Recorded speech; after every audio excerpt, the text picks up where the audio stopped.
Good morning and welcome to our council meeting for the first day of spring, supposedly, 1st of September.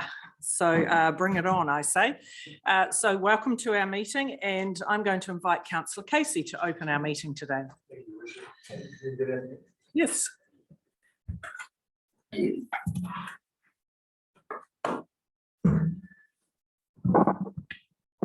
this will work from here.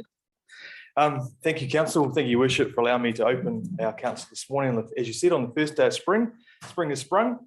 I've got a very short verse from 1 Timothy 2, verses 1 to 4, and then a very quick prayer, and then we can get on with the day. Excellent. So I'm going to read from 1 Timothy chapter 2, verses 1 to 2, and it talks about making petitions to authority. And you would have seen recent authority make a change in something significant yesterday. It says here, I urge then, first of all, that petitions, prayers, and intercessions and thanksgiving be made for all people, for kings and for those in authority, that we may live peaceful and quiet lives in all godliness and holiness. This is good and pleases God our Saviour, who wants all people to be saved and come to the truth, knowledge of the truth. So very quickly, my prayer this morning in opening council is, God, thank you for the men and women who serve across our nation and local government roles, and for their families that support them. Please provide us, leaders, with reminders each day of why we have decided to dedicate our lives to public service, and please encourage us in our work. Grant us peace when under pressure. We ask that you draw near to us all and grant us wisdom and patience when making our decisions that affect many in our district. In Christ's name, amen. Thank you, Your Worship.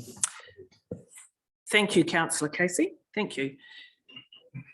Item 2, apologies. Councillor G. Taylor will be apology for lateness. And I understand Councillor Campbell has to duck out briefly this morning. Item 3, requests for leave of absence. We have none, so we can go straight to the confirmation of minutes. There is a resolution, and page 6, if I could have a mover and a seconder, please. Your Worship, I move that the minutes of the council meeting held 18th of August 2022 be adopted as a true and correct record. Thank you. Do I have a seconder, please? Councillor Hadfield. I'll put the motion. All those in favour, please say aye. Aye. Against? The motion is carried. Thank you. Item 5, declaration of interest. Are there any topics on our agenda today that councillors need to declare potential conflicts? Councillor Marsh. Not a conflict of interest. I'm actually just seeking a clarification, please, if I may. Just looking back through or looking at our papers for today, there's an item on the agenda which made me refer back to our standing orders. And I refer back to 18.4 and 18.5 of our standing orders for council.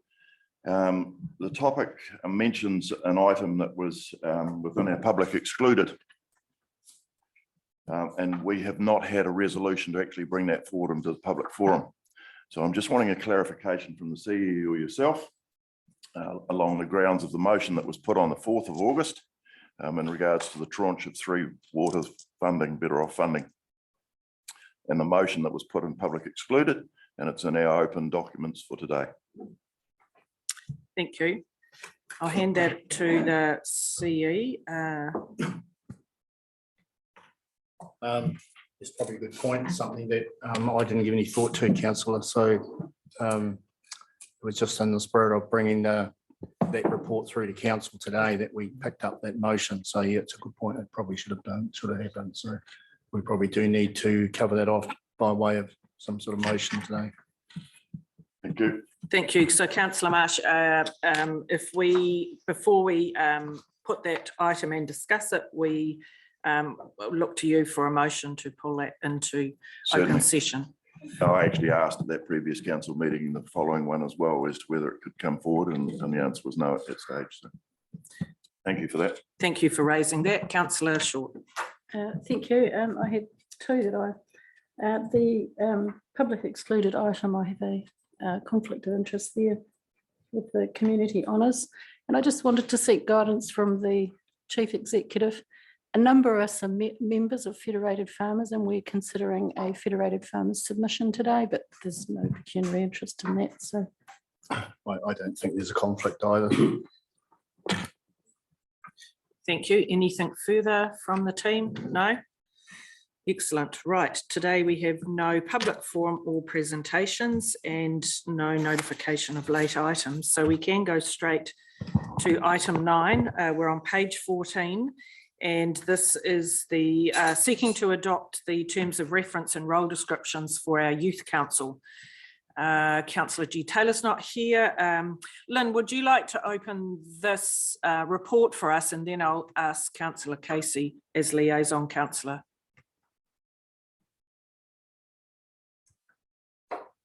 You're on mute, Lynn. There we go. Thank you, Your Worship.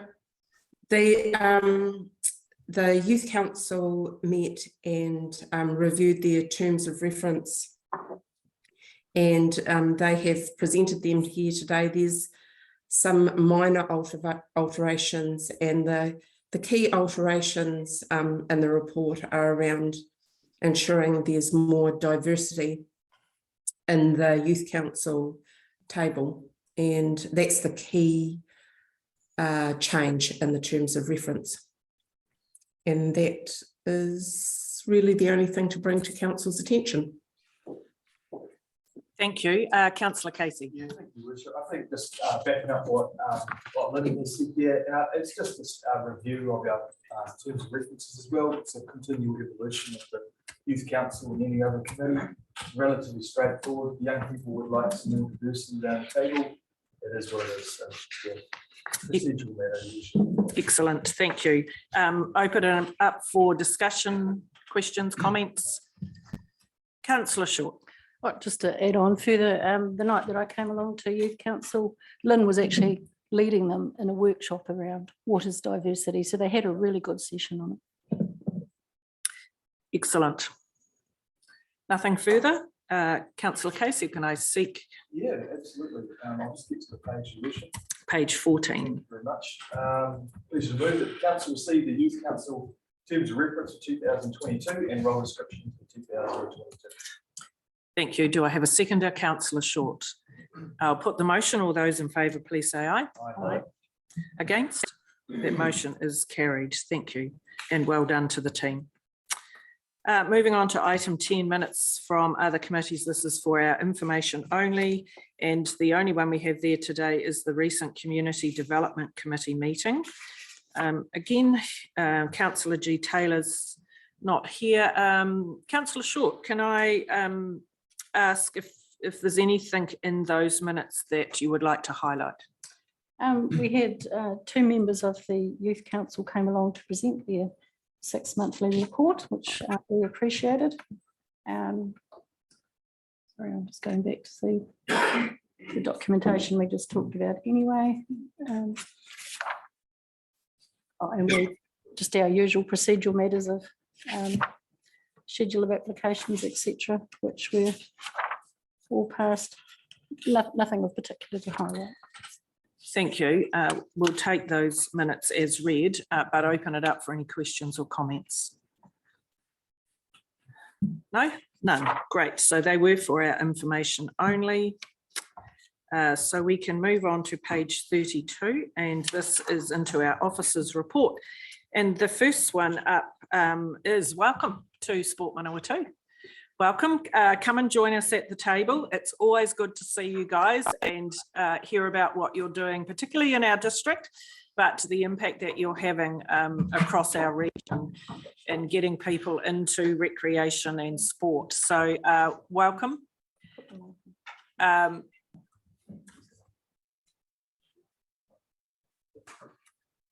So I'll leave you to introduce yourselves and take your report as read, but happy to go through and highlight, and then we'll open it up for conversation. Thank you, Your Worship. Tākoutou katoa, ke Sport Manawatu aho I mahi ana ko Tania Lena tako inua. Tēnā koutou, tēnā koutou, tēnā tātou katoa. Kia ora, I'm Tania Lennon. I'm the Acting Chief Executive for Sport Manawatu. You may be aware that Trevor Shaler left us in May this year to take up an opportunity with Te Puna Kōkiri, and in the interim, while our board go through the process of recruitment, I'm the acting chair. My substantive role is General Manager of Operations for Sport Manawatu. With me today is Nathan Hopcroft, our board chair, and who you'll know, Chip Latter, our recreation advisor. So we've just got a slight problem that we think that's last year's report. That's been loaded up. We presented that via Teams last year, so we are pleased to be here in person. So the slides may not match what we're going to say. So Okay, so can I just ask our comms team, do we have the updated version? Okay, so pick up in the comms. So, yeah, but the talking points will be what you want to hear. So Thank you. yeah, so as you're aware, 21-22 was another challenging year for the sport, play and active rec sector with the continuation of COVID-19 and the pandemic. But we believe that it also gave us the opportunity to look at how we deliver and look at opportunities to do things differently. So without further ado, I'll hand over to Chip to give you some highlights. Thanks, Tanya. Apologies that I will be looking down at my screen a little bit, just obviously I can't go off that one. The outcomes which are on the screen at the moment are the same outcomes from this year that we had last year, so that slide's still relevant. I feel that this year, overcoming some of the early battles, obviously with COVID, that where we're getting quite sick of, I think it was quite a successful year, as you'll see with some of the points that I'll bring up. I feel it was actually a more successful year this year than it was last year. There was a lot more engagement within the community, and a lot of those outcomes were not only met, but I think exceeded. So yeah, that is last year's. So as we can see on that one from last year, there was $244,000 through the Te Manawa Fund that was distributed throughout the Manawatu region. This year, we actually increased that slightly up to $260,209. So out of a yearly budget for all 4 regions within Manawatu of $750,000, the Manawatu district had more than a third of that.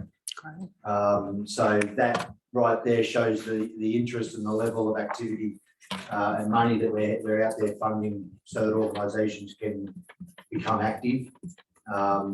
Targeting obviously those that are inactive previously to become active. So it's really awesome that the community is getting involved with that, and that we as Sport Manawatu are able to fund that and keep pushing with that. This year we had a healthy active learning team come on board, which went to the lower decile schools within the regions. We have 3 schools in Manawatu that fit into that, the North Street, Lytton Street and Tangi Moana. So with our healthy active learning team, we had 234 students that are part of that program. So in the report, they've explained a bit about the healthy active learning. So that's really good as well, what they're doing down there.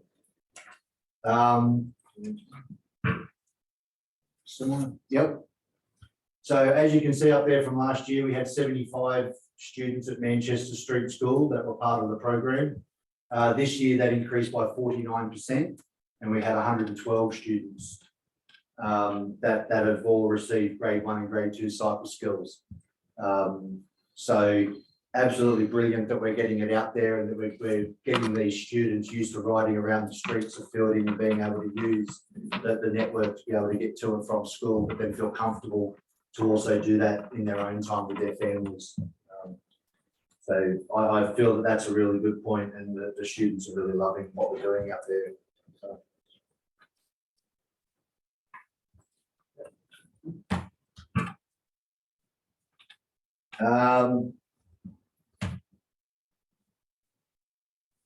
So we continued on with pop-up plays. Pop-up plays are a vital part of getting the community, not only, it's not always about sport and recreation, play obviously is quite a big part. We did a play survey that we put out that unfortunately you can't see up there. But one of the big points was that there's 45% of tamariki that were in the survey, part of the survey, found that they were spending too much time playing devices inside. So not actually getting outside and playing, compared to only 14% of them that thought that they weren't allowed to go outside and play. So it can sometimes, I feel, be used as an excuse that they're not allowed, or, you know, times have changed. And when I was obviously growing up, and probably only one or two others in the room, that it was a lot safer and easier to go outside and play. So I think by having these pop-up plays, it shows the parents and the families that there are safe zones where you can go and play. So it's very important, and it's something that we're definitely going to be working on throughout this next year as well, to be able to increase where and when and the frequency of these pop-up plays.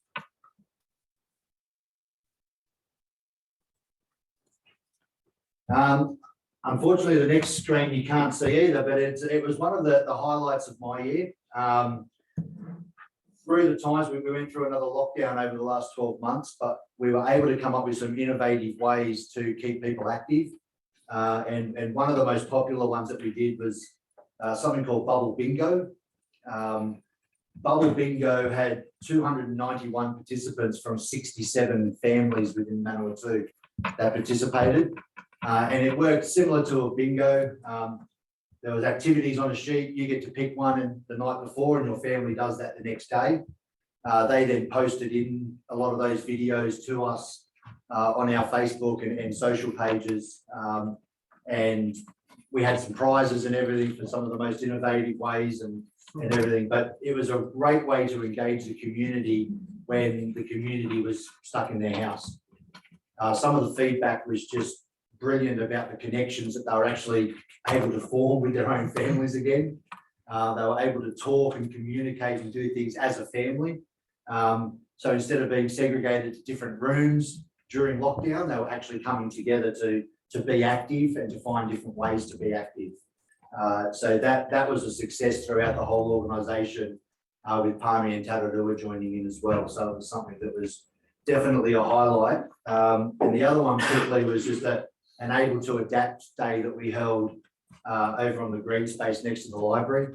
And that was a day where we were able to showcase some adaptive sport and active recreation in conjunction with Parafed. The highlight, I suppose, of the day was a wheelchair basketball game against the Manawatu Wheelies team, against a team of former, current and future New Zealand representatives in their respective sports. And to see some of the egos smashed of these so-called celebrity stars who realised it wasn't so easy to be in a wheelchair playing basketball was definitely the biggest smile that was brought around a lot of people's faces. It brought them down to earth, but gave everyone an idea and a feel of the daily battles that people with disabilities had to try and overcome just to be accepted, to be normal, to fit in. So we had over 300 people turn up to that day. It was another beautiful, fine Manawatu day fielding day that we had. The sun was actually out. It was awesome. So that was just an excellent day all around. So very, very good. So just a couple of future priorities that we're aiming for the next 12 months. This year we had for the first time, we had a year 5 and 6 basketball competition that we held out of Fielding High School. So we're really keen to see that grow. And I'm going to be working with Diane Craig, the principal of Fielding Intermediate, who was the main organiser of that program with myself. And we're going to be putting that out to a lot more of the rural schools, working out ways, hopefully through Te Manawa and other funding, to bring these schools together, overcome some barriers like travel, etc., to bring them to Fielding High School to see that competition grow. Some really good feedback from that. We're going to be maximising the play opportunities, like I mentioned earlier. And coming up in October, in the second week of October, we're running a program that's going to be run out of Makino Pool in conjunction with the Civic Centre, Rec Room, and a few of the local places. And we're going to be having some kids come fully funded by Te Manawa to come to a holiday program. So that is pretty much the highlights in a nutshell of the last 12 months. There's obviously many more, but maybe would have read the report. And then I guess I'll now pass on to Nathan if there's no questions at the moment to talk on the strategic plan. Thank you, and kia ora. Thank you for the opportunity to present today as well. The strategic plan's been a bit of a labour of love. Shane was a part of the process. It's been 2.5 years in the making. We finally got it signed off at our last board meeting. So in that time, we've been through 3 board chairs, a CE who was with us for most of that journey, big contributor, a different leadership group now, number of new board members. But most importantly in that time was the impacts of COVID and us adjusting as an organisation as well. So we felt like the strategic plan needed further stakeholder engagement and really get the lie of the land as well. And you know, it's a bit uncomfortable, especially in the position as chair when you haven't nailed it on the strategic plan, but it was really making sure it was fit for purpose rather than ticking the box and having it pushed through. So thank you for the feedback along the way. Important to hear from stakeholders in that process. We're really happy with what's included now. But one part I wanted to highlight was the final strategic priority added, which is the active capability uplift, He order. That's come about through us recognising we can do good with funds that we hold in reserve. So we had previously looked at building a sports house. It had some close to getting some outcomes there, but again, COVID period made us reassess how we use those funds. So we've now come up with a long-term investment strategy for those funds, and we're going to use the income from those funds each year to do good in the community without having that completely prescribed for us. So it gives us a bit of a license to use some of our own funds and also still preserve the reserves for future boards to get the best out of too. So we're going to come up with some couple of ideas there and hopefully do some good in the community with the investing our reserve funds wisely. So we're heavily reliant on funding, as you know, so this gives us a bit of a license without for us to do how we see best with those funds too. So that's quite exciting for the organisation and a good outcome and as I say, the last priority added to that report. So happy that we've got there, but happy that we've actually spent a long time getting it right in a pretty volatile environment we have to operate in. So thank you. Questions? Thanks, team. Thank you so much. And, you know, out of adversity always comes some good, and some of those innovative ideas that you've come up with, pretty cool and exciting. So well done. And the participation rates that you got for that. So let's open it up for questions, comments. Councillor Casey. Thank you, Worship. And morning, Sport Panel 2. Just really a comment and an observation to leadership in regards to the basketball. Palmerston, my son competes in the Palmerston North League, and so we travel across every Friday. It is massive. I just want to encourage Sport Panel 2 to keep down the basketball component. It is the sport of du jour, like at the moment, really, as far as indoor. But also too, we could fill a league in fielding in a second, I think, very, very confidently. Where's the Civic Centre in regards to a basketball space as well on your radar? I think regarding the Year 5-6 program that we had run, Fielding High School and Diane got in contact with the high school. Exactly got the 2 courts there. Yes. Just enabled us obviously to have 2 games going at once instead of the 1. Yeah. I think time became a bit of an issue with trying to fit in all of the games on one afternoon, one night. But I'll certainly support, just very quickly, continue with that because of the transport costs and the connectivity to Palmerston North as well. Yeah. So it was definitely one of the big feedback points, that it's a struggle for everyone to get to Palmerston North, especially if we start pushing it out to rural areas. Sometimes it can become quite difficult to get the fielding, let alone that extra journey to Palmerston North. So Yeah. but we're definitely keen on pursuing that and making it grow for sure. Yeah, nice one. Thank you. Cheers. Councillor Marsh. Thank you, Your Worship, and good morning, team. Great to have you on board. And following along those same lines too, first of all, a note of congratulations. I work over at Tararua College, so great to have you guys. Doesn't really show up here in the report, but it's great to have you guys on board and the support that you give all our students, etc., right across the regions. Fantastic. Just a comment around your strat plan. You didn't include in there, I think you've had 3 office shifts too, haven't you? Or 2 office shifts. 2 in that time. 2 in that time. You know, that's always an uncomfortable and a bit of a mission to get into place while you're doing your strat plan. And just last point, is this report going to be printed? Page 5 of your report and 41 of ours, there's a spelling mistake in the heading. If you're going to print it, just get the spelling mistake right. Thank you. Yeah, and the heading, deliver. Oh, yeah. It's always possible. Sorry for being pedantic. Councillor Short. Thank you. Good morning, Yeah. Sport Manawatu. I see you've doing lots of work with our Manawatu based sports clubs, and I was just wondering, you know, with COVID and everyone regrouping and getting back into activities, how are we getting on for the governance leadership capacity of our sports clubs in our district? Are they strong? Are there gaps? What sort of, have you been doing some collective training? It looks like you probably have been. We're always, we had a governance breakfast last week that was held in Palmerston North. We are definitely looking at having one being run out here in Fielding as well. I guess, as you're right, COVID unfortunately has caused a little bit of a gap in some of those things. It's probably, there's a lot of studies going in, and we've got some data that we're dealing with at the moment that's bringing up a lot of the club incorporated society issues and things like that we're going through and running through. So it's definitely on the radar for us to have a strong look at it and hold on it. And it's probably, I think sometimes some of the clubs feel that giving us too much information, we're going to use it against them. And I know that you guys probably come up with that in certain areas as well. We're only there to help people, and I think that's probably the biggest thing that we're trying to get across to people.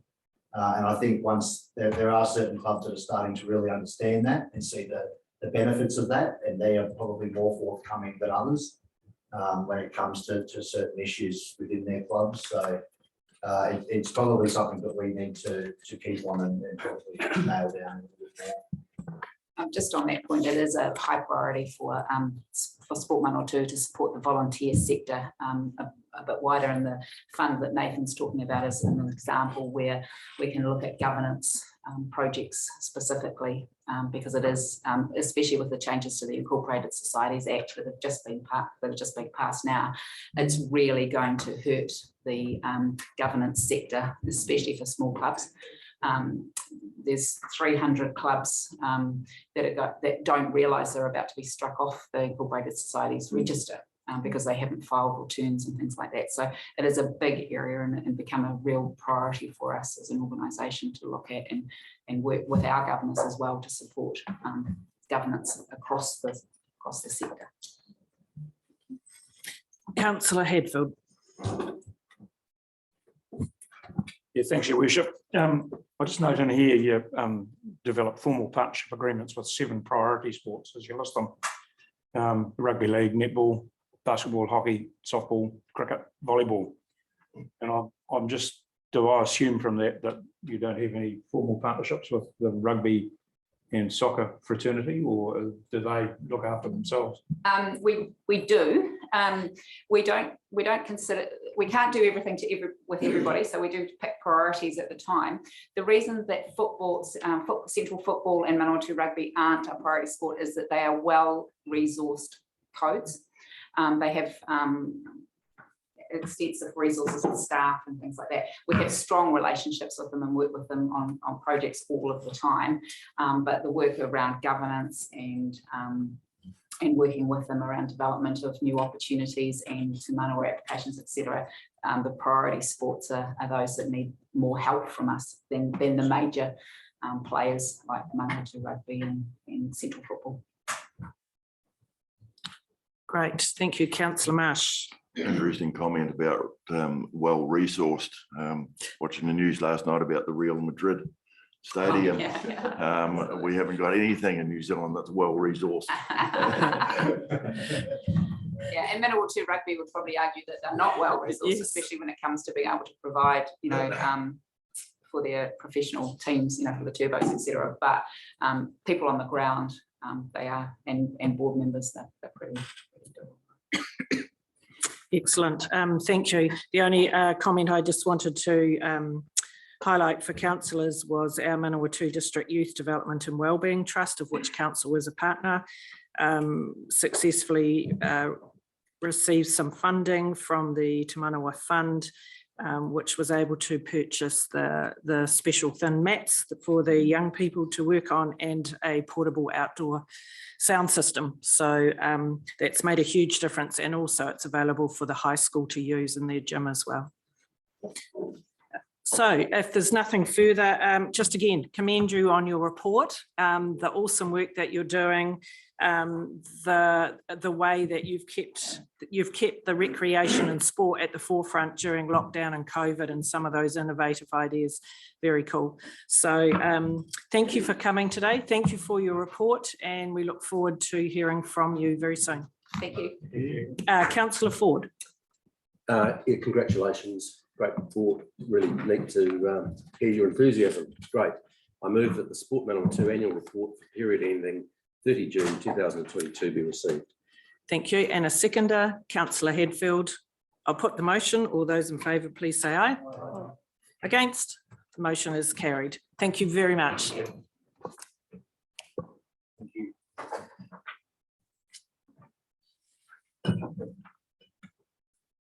So now we go to page 75, item 11.2. This is the adoption of our waste levy grants allocation policy that we've had discussion on. Today it's sitting here looking to be adopted. Brittany, welcome. Morning, councillors and mayor. As you said here, Helen, today we're asking you to adopt the waste levy grants allocation policy. Again, councillors have the ability under the Waste Minimisation Act to provide grants and advances of money to any person, organisation or group for the purposes of promoting or achieving waste management and minimisation, as long as this is authorised by the Waste Management and Minimisation Plan, and ours certainly does that.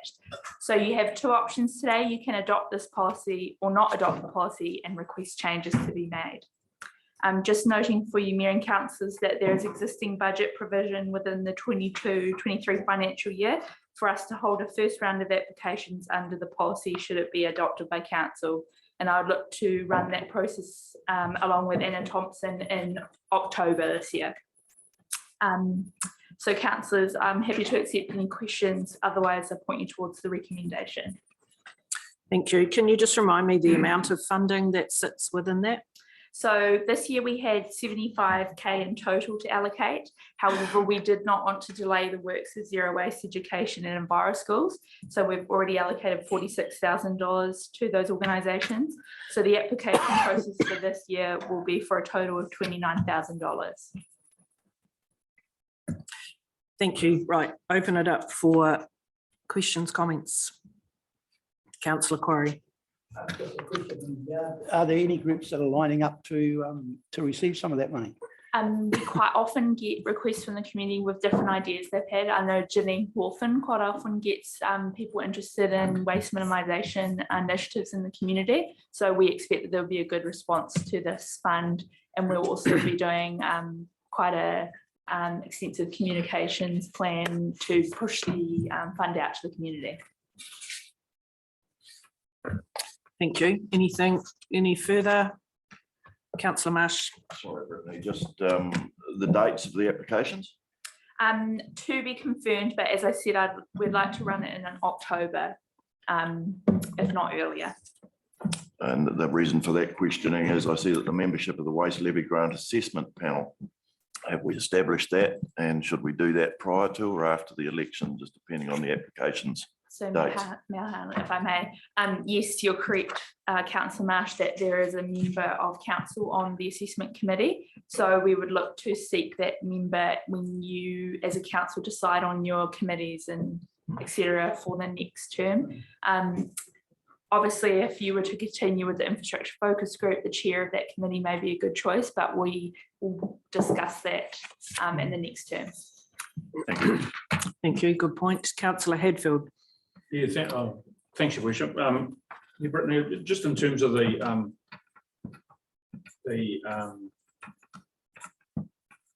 projects that will not be funded. Yes. Retrospective projects where the funding source for work already completed. Yes. Would that exclude upgrades to existing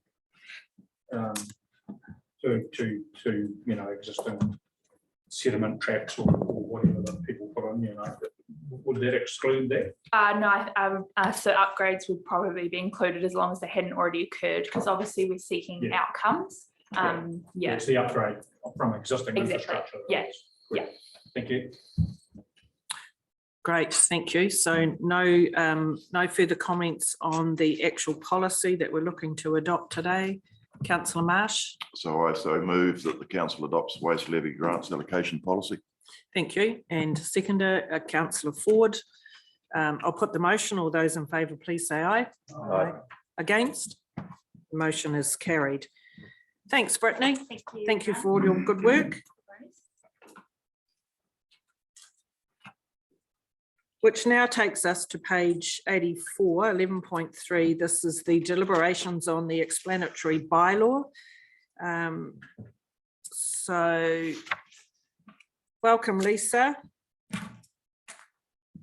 to take us through this one. Thank you.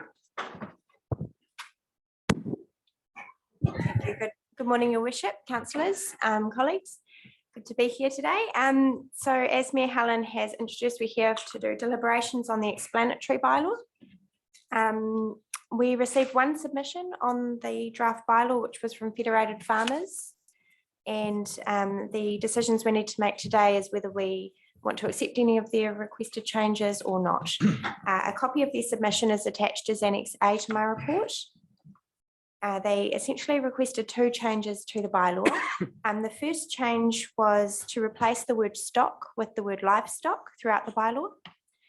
Paragraphs 4.9 to 4.10 in my report outline the reasons that officers do not support this requested change.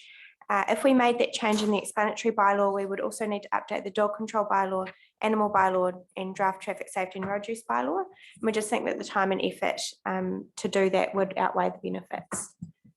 The second request was to add an advice note under section 8 to advise that the section does not limit a person's right to be heard under the Dog Control Act and section 17 of the Dog Control Policy. Section 8 of the draft bylaw includes clauses relating to the appeals process for bylaws. Clause 8.3 states that when considering an appeal, the hearings committee will receive evidence in writing only unless the committee agrees to hear evidence in person. The submitter rightly identifies that objections made under the Dog Control Act 1996 come with the right to be heard. Changes to the section to remove this inconsistency are therefore supported by officers. However, as advice notes are not an enforceable part of the bylaw, I have recommended we make changes to clause 8.3 as well as adding an advice note. The recommended wording for those changes is in paragraph 4.15 of my report, shown as track changes in the draft explanatory bylaw, and I've also included those changes as one of the recommendations of my report. The submitter also requested that council make a copy of the delegations manual publicly available on our website. I think this is a matter we'll need to discuss with the new governance strategy and assurance manager when they start, but happy to have take advice on that. No changes were requested to the draft bylaw in relation to that point. So as outlined in paragraphs 4.17 and 4.18 of my report, any changes to the draft explanatory bylaw agreed at this meeting will be included within the proposed bylaw that will come back to you for the 15th of September council meeting for adoption. I'm happy to take any questions. Thanks, Lisa.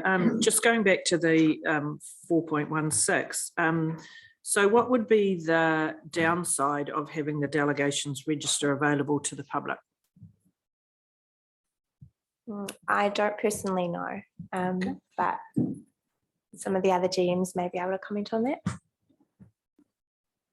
Like I accept that you're saying, well, let's leave it for a decision till that new role is filled.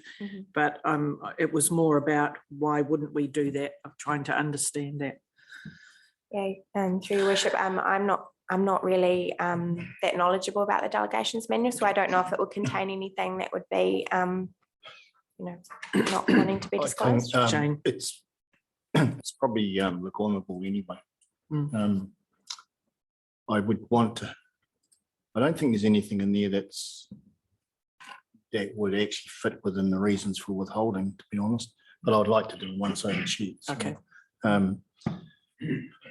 Pretty much everything in it is in terms of reference of councils and delegations to officers. It's pretty high-level stuff. So the only area in it is the financial delegations, and I don't see that that's an issue either. So, but I would just like to go once over with them to make sure.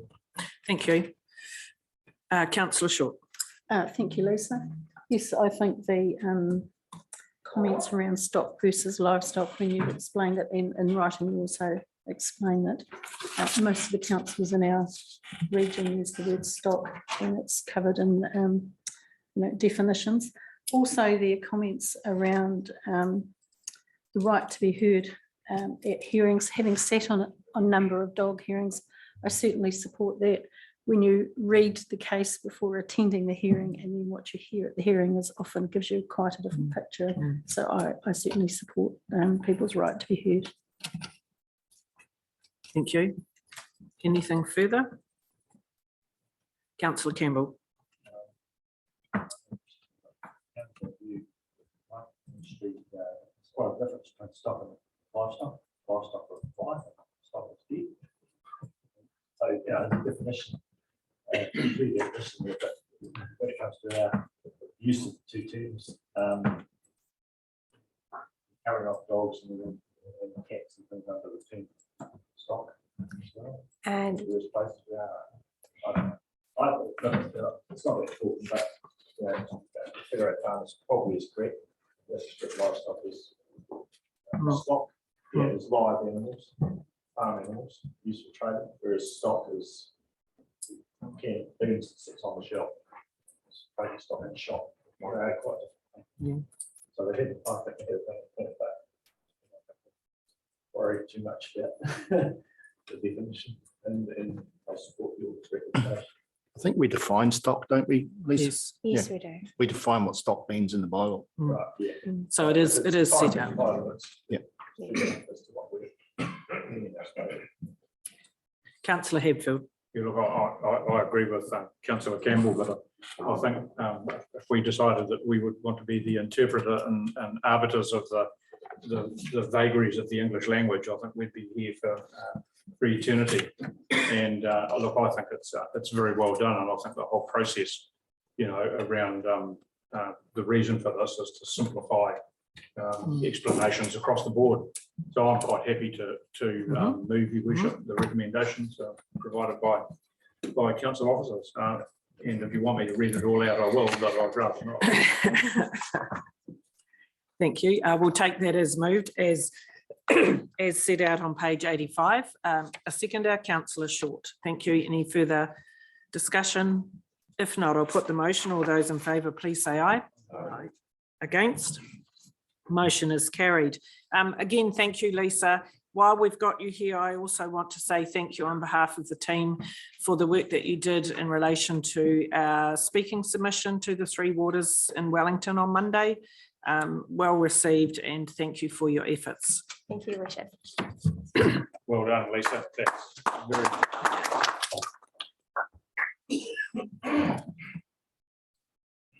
Right, we're on page 109. And this is the planning program update, including the district plan review. Right. Who have we got doing this one? It's supposed to be Matt and Matt. and Lynn. Lynn, so do we hand that one over to you as Matt joining us? Yes, your worship, I'm just quickly texting him now to say that he's up a little bit earlier than anticipated. Oh, okay, Just go offline and I'll ring him right now. no problem. Thank you. Yeah, let's, while we're waiting for Matt to join us, let's move on to 11.6. We're on page 123, and this is our Lagoima requests for the past month. They are all set out there with responses also as we had requested. Is there any questions, comments on any of those Lagoima requests?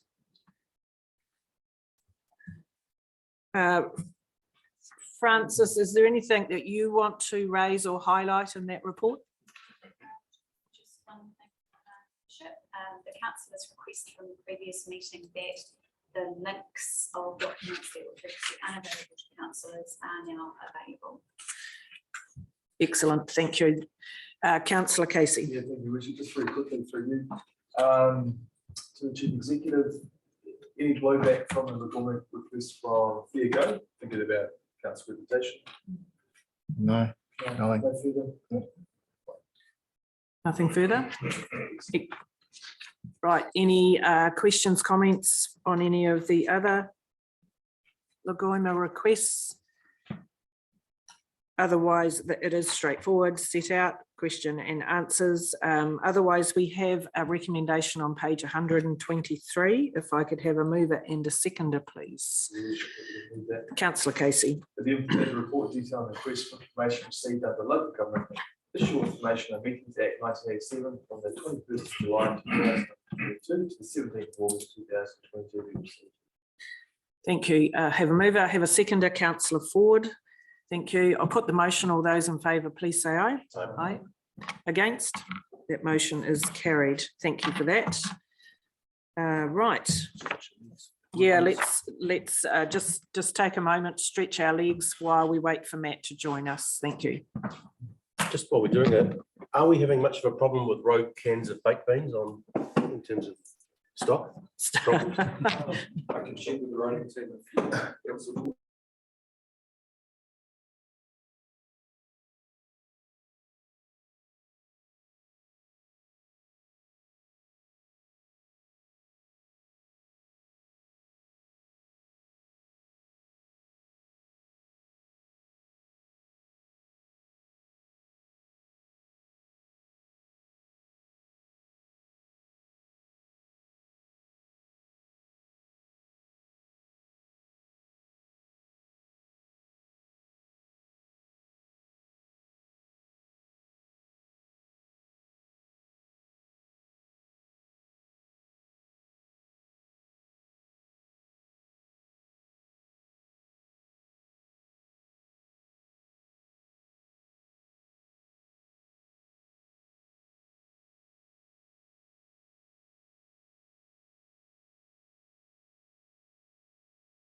9. And welcome to Matt and Andrea. Welcome.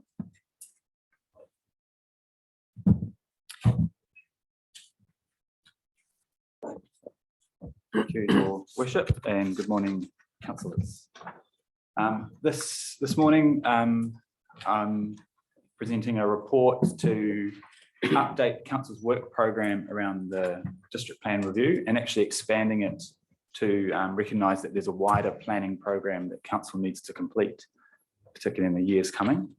The report that's in the agenda talks about the good work that council has done so far in the district plan work review program, and also the need that we've sort of gone through the exercise of pausing to look at the changing context in which we are doing this work, and particularly with RMA reform imminent, that we need to be a bit agile about how we work going forward.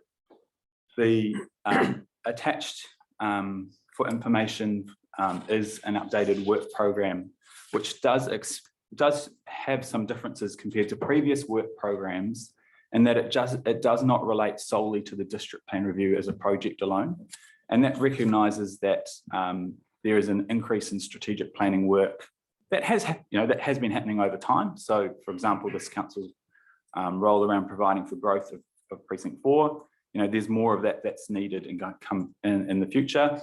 And plugging some of the gaps around our tangata whenua resource management planning, working towards, again, the reform of the RMA. So the updated program is shared for, is the recommendation? Is for the council receive the information, the updated work program. And then I guess really importantly, that second point, that we are going to be having to adapt and adjust because we will be responding to external pressures and national change, and we just need to work with that. Thanks, Matt. Thank you. Let's open it up for discussion. Questions, comments, please. Councillor Casey. I think the question I have as a councillor around the table is, what can we do to help? What can we do to, it's such a, I really feel that it can be such an enormous workload and expectation. Is it dialing back our expectations? I'm just really spitballing, I'm just really acknowledging the situation that even look at that rural bench. Oh my gosh, yeah. I don't think there's that. Yeah, what do? That's right. That's right. It's just worth acknowledging you and the team.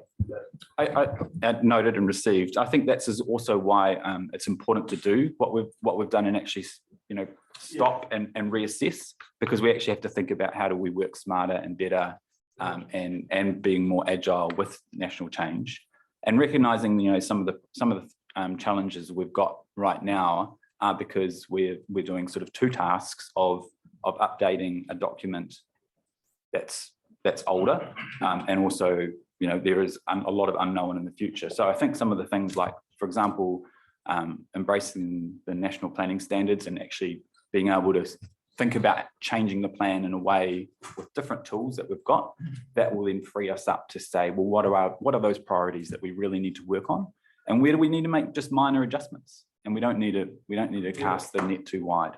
So all that we've got tools, and let's use them to be smarter about how we work. Thank you, Councillor Campbell. Can you turn your microphone on, please?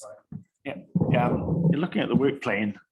I'm just sort of wondering, or comment from you about how much of all of these pieces of work, and looking at it, it appears as though quite a few of them are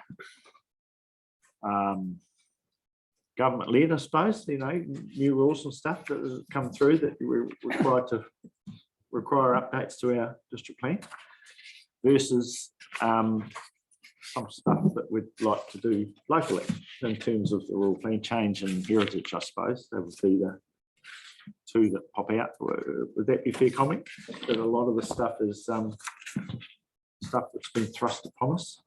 I think, I mean, there's, and I've part of the context, part of this report does talk about more and more clear or directive national direction coming through. I think, and that's not, there is room, and you might jump in, Andrea, from being our outside sort of independent voice, but, you know, in some of that national direction, it's not being so specific as to say, do it this way. So there is still room for us to kind of say, well, how does that land locally?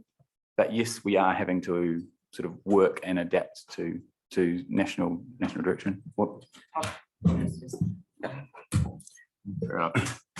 I think it's the other issue is, you know, what is coming out of government. I mean, any day now we're going to get the national policy statement on soil. And again, you know, as soon as that comes out, then we have to give effect to that, and it starts a re-evaluation of what we're doing with our district plan. So it's just the sheer amount of stuff that's actually coming at us from those reforms, and yeah, I guess it's it is what it is, but it does sort of feel like sometimes it's one step forward and two backwards. Councillor Ford. Thank you. Thanks for the report. Pleased with the plan change A, the rural, and the B, the field and residential. So the timeframes, they look great. I guess I was hoping to see something in there about the tweaks to the business zones. So I wouldn't mind a comment about that. Is there a way of handling that? And I guess, like Councillor Campbell, I'm sort of, I understand we have to deal with the stuff that comes at us. I do understand that, but there is a level of frustration that it does seem to be taking our eye off the ongoing sectional review. So I've specifically kind of written into on page 116 it is a sort of additional type of work being general review, where there is going to be we need to factor in the ability that we're going to be able to make minor amendments and tweaks to things as they've come up through this national planning standards reformat exercise. You know, there are some parts of the plan that need tweaking that have been identified. And so I think, you know, while we do our big projects, we also need to be, and one of the reflections on the past few years is we haven't also done the little tweaks and little updates where things can be updated and amended. But I think the focus of what's written here is on the big work program, and I haven't gone into the specifics about where we can update and where we will need to update on more minor points. So I guess I see your thing in there, that it's in terms of changing the plan to update things where we've got an issue, that's still part of what we just need to do. Thank you. I would also add that just in terms of the rural zone review, preempting or trying to preempt what's going to come through with the high productive land national policy statement, that's the work that I've been doing more recently. So I'm hoping that there's already some alignment in terms of what I've been doing. Thank you. But I don't know the detail of what we're going to be getting, which I understand is coming forward. Thank you. Councillor Quarry. Thank you. Yeah, just to reinforce those words of Deputy Mayor Michael Ford. I think the heritage and the rural plan change are vital to our district, limiting our growth and altering the structure of the council, of the district run. And, you know, it's the old, how do you eat an elephant? Well, one mouthful at a time and just chip away at it. But, you know, the rural plan change has been on the agenda for years. And, you know, the rural area has changed dramatically because of the rules and regulations that they currently operate under. And, you know, we're losing the structure of the rural area to produce the food that the country and the world will need, unfortunately. So, yeah, there is some urgency in that. Thank you, Councillor Short. Thank you for the update. I was just wondering if we've got private plan changes, are there any large ones that we're taking extra time at the volunteer one? Obviously, but are there any others on the books at the moment that's also going to be using the time resources? Yes, we have received a private plan change request for Rongatia. That's the only one on the cards, on the books right now. While there've been sort of interest in different areas, no one's gone to the step of lodging a private plan change.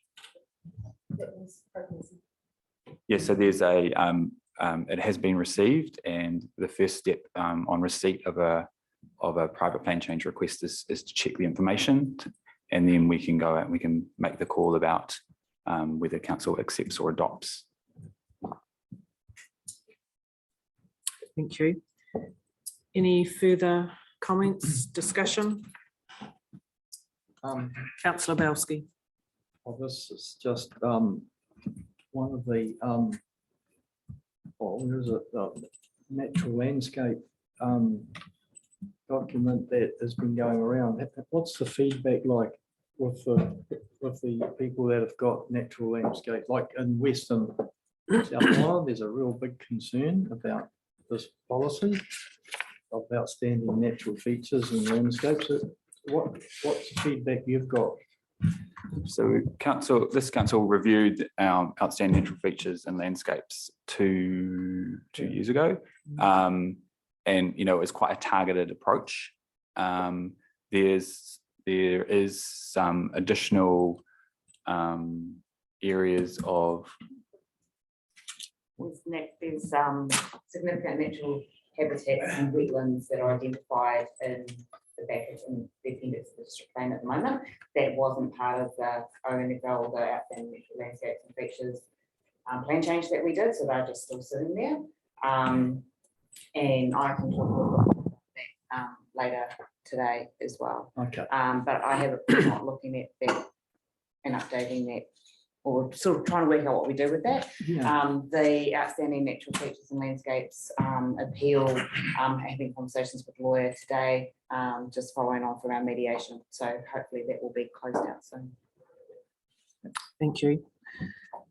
So if there's no further questions or comments, there are recommendations on page 109. Councillor Casey. Yeah, happy to move those, Your Worship. One, that the council received full information about the district plan review work program update 2022. And two, note that the 2022 work program will need to be adjusted with additional information on resource management. Thank you. Do I have a seconder, please? Councillor Short. Any further comment, discussion? Otherwise, I'll put the motions. Councillor Ford. Happy to support this on the basis of the answer that Matthew and Andrea gave, so that we have a clear understanding. I'd quite like it noted, because there's nothing in writing here, and we leave this meeting and we discuss it again in 9 months' time, and no one's going to remember what was said. So I would quite like the just recorded that there was a question regarded about changes and tweaks to the district plan that can be handled under the general review, the review of specific provisions where required, and that can be. And so, as an example, the changes to the business zones could be treated that way. Otherwise, we leave this meeting and it's silent. Good point. Thank you. So I have a mover and a seconder. I'll put the recommendations. All those in favour, please say aye. Aye. Against? Motion is carried. Thank you. Thank you, Matt and Andrea. Thank you. And yeah, I don't know how you do it, but thank you. Right. So we're going to change slightly to go into our public excluded session now, so that we can consider the Three Waters item under public excluded to get our process right, and then come back to it. So with that, we're going to bring the resolution out of public excluded, and then we'll consider the Three Waters back in open. Correct, that's correct. Yes, sorry, that's what I meant to say. So I'm happy to move that. Yep. That the public be excluded from the following parts of the proceedings of the meeting, namely the minutes from other committees, and B, considering moving the Three Waters Better Off funding into open session. Do I have a seconder, please? Thank you, councillor Ford. Put the motion. All those in favour, please say aye. Against, motion is carried. Thank you.